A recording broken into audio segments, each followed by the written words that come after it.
talk about here as far as distress on this test section. New pavement open to traffic in the mid 80s, I should say, and there's no evidence of distress of any type, including rutting in here. At least I haven't noticed any. Noticed no cracking either as we've gone along here up and down marking the test section. We had several choices of test sections out here on this job, and we decided to take this one because some of the other ones that we've been getting, we've had fill sections, and thought it'd be about time to get us in a nice uniform cut like we have. This is about as uniform as you're going to get. We are in a slight crest vertical curve, in a tangent, and then leading up into the slight right curve that I described before.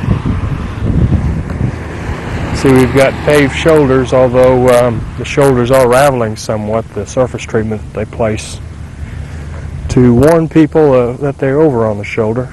Lends a different texture to the roadway there, to the surface.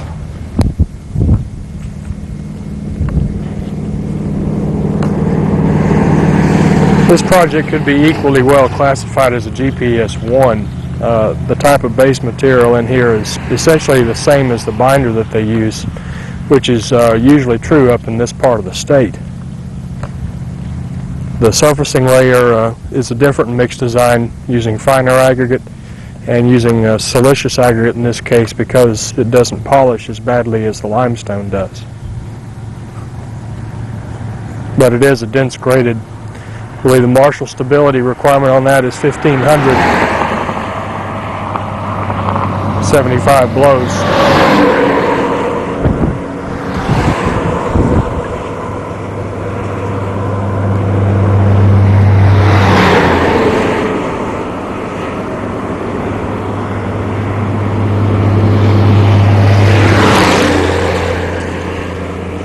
Gotta be careful walking along there. A lot of the aggregate is over here, got thrown over off by another vehicle going down the other shoulder, and so we've got, every time a truck rolls by, they throw rocks at you basically. And as you can see, we're down at the end of the test section right here, and there's our other core right over there. I just walked down there and you can see beyond the end of the test section. The body of water you may see up ahead is Mud Creek, and there's a bridge down there going over it. Body of water is not as wide going underneath the bridge as it may appear.